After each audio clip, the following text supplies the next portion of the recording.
Hi, everyone. Little crowd for this morning talk. Let's get started. I hope some people are joining. Yeah, great. So today I will be speaking about NodeBots. First of all, what's a NodeBot? First of all, this logo is from the NodeBots website, just stolen.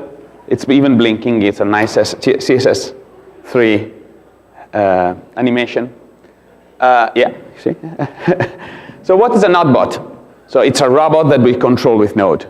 So basically, we have some JS stuff, some hardware bits, and all of this stuff makes a NodeBot, OK? So, well, on Node, we use NPM for everything. So there are a bunch of modules for doing JavaScript robotics. So first of all, Johnny 5. If you haven't seen the movie of Johnny 5, you're basically out. This is a nice module. And all of this began with the serial port, Node serial port, which is amazing. And there are many, many, many more. OK? So basically, all started with a nice Arduino board from my friend Massimo. Yeah, I know Massimo. Yeah, come on. I'm Italian, so. So from a nice Arduino board that we connected with a nice USB cable. These are really important bits to our laptop. Yeah, I had one of those in the past. Basically, all of this, it's a NodeBot. So, and with a NodeBot, we built prototypes. Prototypes. What's a prototype? It's an early sample thingy that then we throw away because it's just crap. And in fact, a prototype is a snowflake. It's something unique. And in fact, all robot, it's its own little snowflake.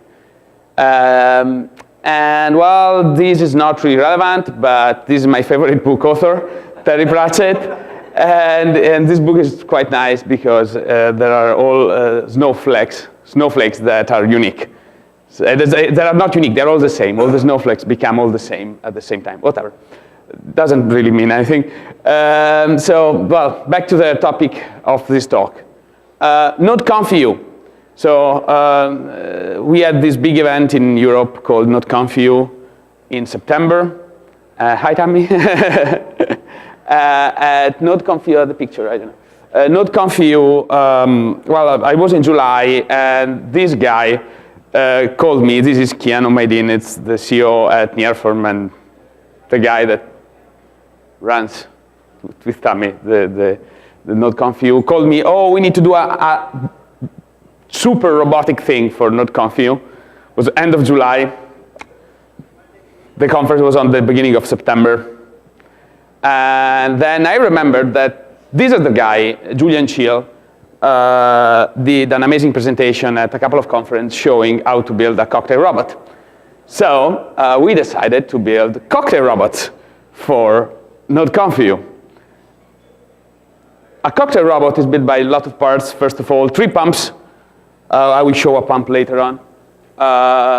Some 12-volt relays to control the pumps. The pumps are works with 12 volts. A development board works with 3.3 volts or 5 volts, whatever, but definitely not 12 volts, OK? This is your car. And the cocktail robots were controlled by a Raspberry Pi2.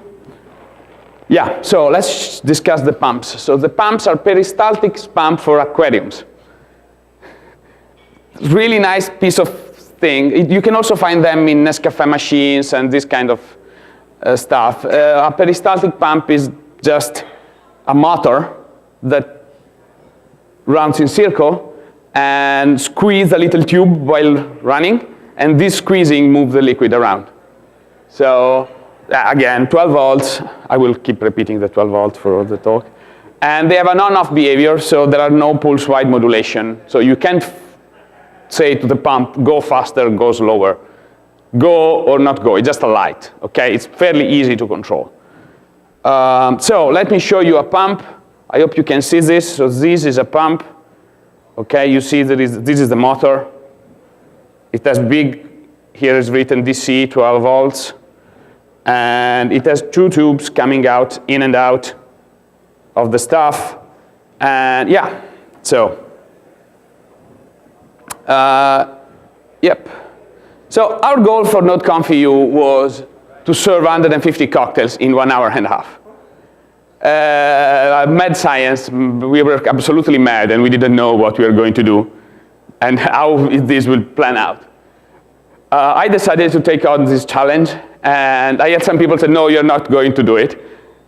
They were very, very suspicious of the thing not working at all at the conference.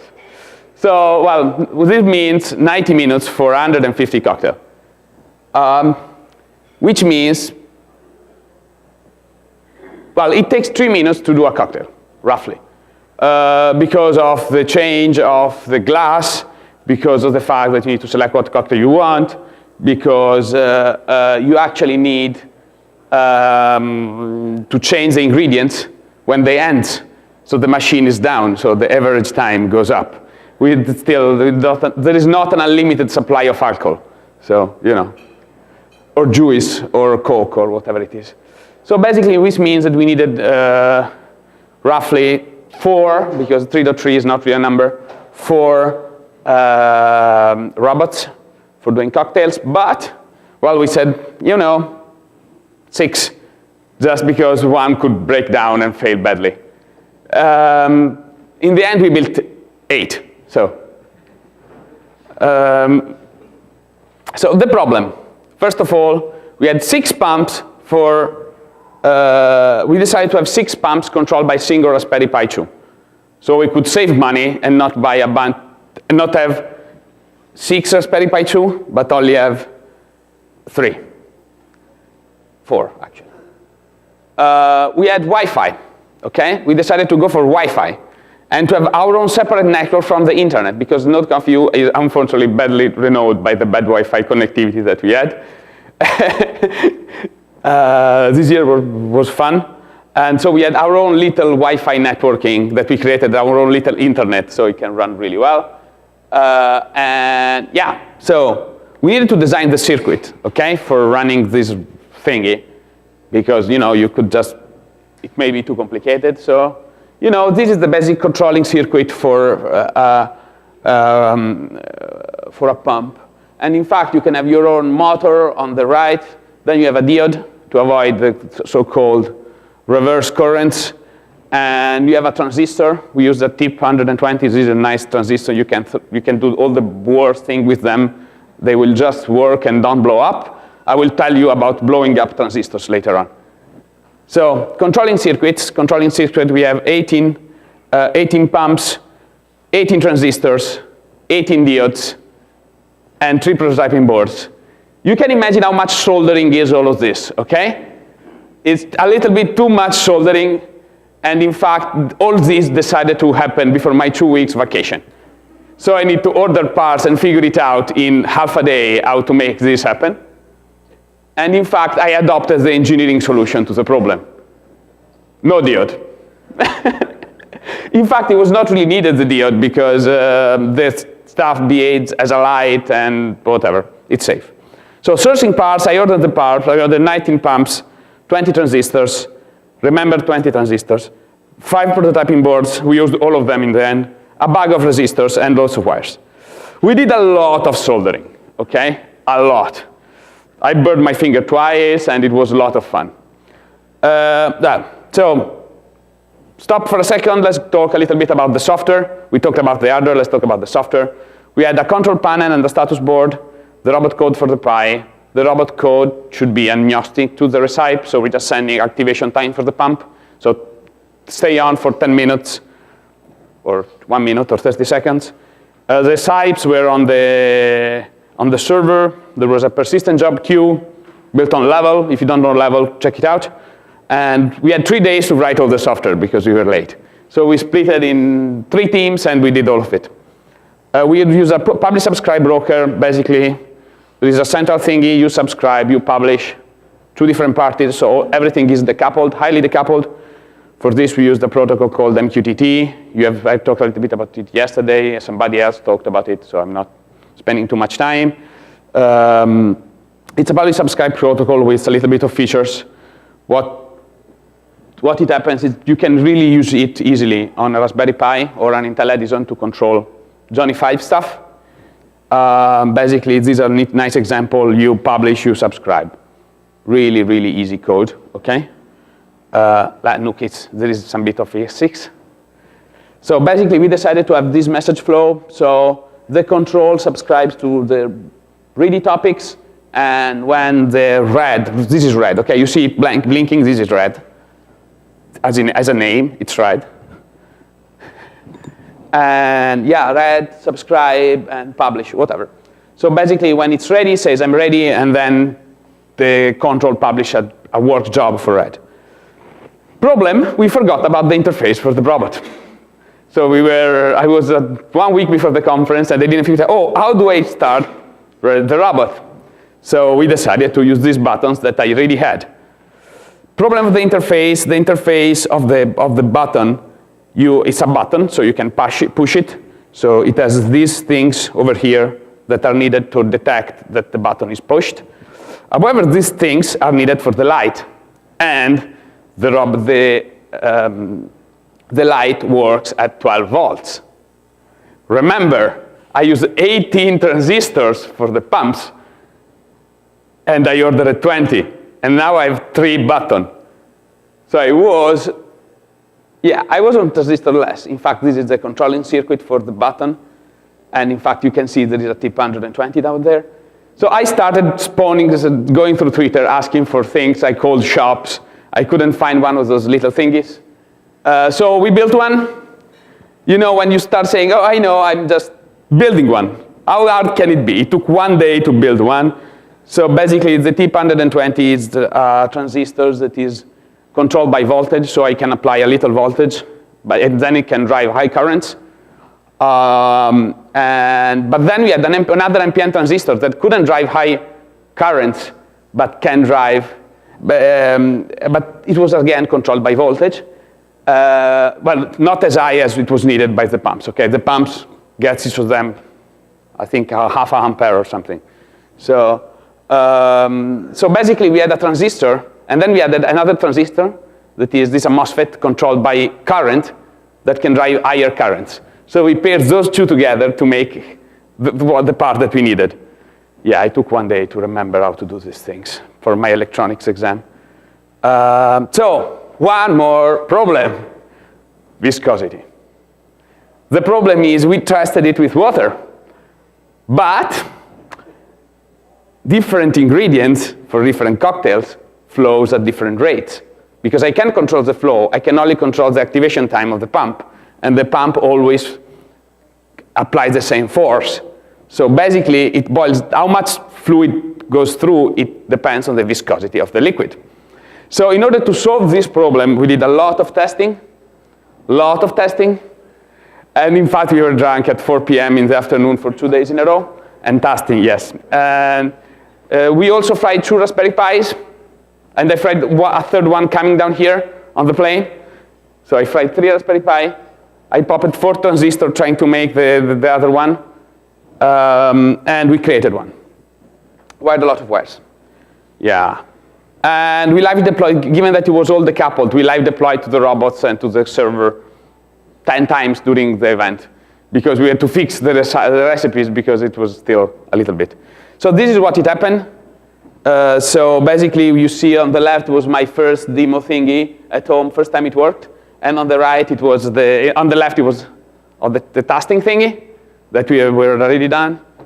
So this is where we were mounting these things. As you can see, this is the 8th one. This was Julian Shields' one with the car relay that he was not able to order.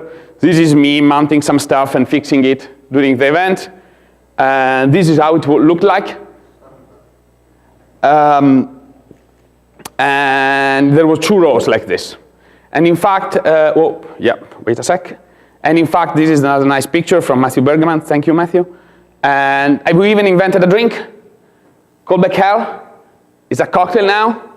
It's whiskey, Coke, and strawberry juice, which it doesn't work, right? So, so I have a demo, and I need my helpers. So I need my 2 helpers here on stage, and wait a sec. So we start ordering a drink, okay? So Wyatt wants a ramen coke. And you can pick some drinks here. We had all the choice. So I have my 2 helpers down here. So, and you can see we put the drink in, and we had this status thingy projected on the main board of the event. And then let me get this back. So yeah. So you see this light here, it's blinking. So it means it's ready to do a job. And if you publish, if you push the button, yeah, this is wrong. Absolutely, dim effect. Shit. Yeah, this is what it is, testing and testing. Come on. Yeah. So you can see it's flowing. What the yeah. Why this is, oh no, it's arriving, okay, yeah, that's fine. We can put another one. And yeah, you see the water is flowing down. And this one has finished because it was the RAM. So the RAM was activated just for a small amount of time, and the other 2 as Coke. So, and you can see these are still pumping. And once this is started, it flows quite nicely. But in order to get the first, you need to fill out the tubes. Wait, let me start another one. And I need, yeah, let me start another one. So wait a sec, how much time? I have 3 minutes. So yeah. So basically I can start another one, and I can just press a button. So you can see it's, well, going down. So basically it's flowing as you see it coming. And yeah, in the meanwhile that these guys are doing my cocktails, let me finish my talk. So we had some unsolved problem left, and deploying code to the 4 boards is hard. Deployment is still hard, it's always hard. I don't know, if anybody tells you anything different is not true. Wi-Fi is even harder. Wi-Fi is it's a world-class problem, okay? It's a big deal.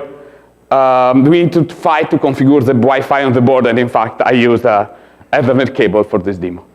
That always work. So configuration is a complex thing because you need to configure all the pins and ports on the actual stuff. We learned some lessons, first of all, like Yoda, being resourceful, deliver your project, whatever it takes. Please do source your part carefully. Take some time to think what you are going to use, and order some more just in case. Keep it simple. Keeping simple took us a long way. And building snowflakes is really a lot of fun. Each robot had these little quirky things to get it working because, I don't know, each part was slightly different. All of this is open source, so you can run your own robot if you want. There is the Workaholic UI, which is the interfaces that I just showed you. There is robot code, and there is the cocktail control modules that I've written that dispatch jobs using Global. So let me thank you, the team. First of all, Darag, that wrote the robot code. Glenn, that wrote the Workaholic UI. Marco, that helped me building the missing transistor and helped with the wiring of all things and deployment. Julian, for the original idea, for bringing his own parts, so we had one more robot. Well, myself, and then I want to show Joe, that is the artist that made the stands. That there are some things, there are some stands that you have seen that made the event special, because otherwise it wouldn't be good. And this presentation is available at a couple of URLs. And if you need anything, any help on running this at your event, just reach us and we can possibly help you. And yeah, I have 20 seconds left and we're perfectly on time. And after everybody has taken a picture of the links, it's me. I do a lot of open source stuff for a company called nearForm. And if you need any help with Node and whatever, the Internet of Things, and so on, reach to us at our booth on the other side of the floor. So, And thank you, guys. And I hope this is interested in you. And I have 10 seconds for a question, if you want. Where did you store the recipes? On the server. Level. No, it's not. It was not in level. It was in a config file on the server. Thank you, guys, again. And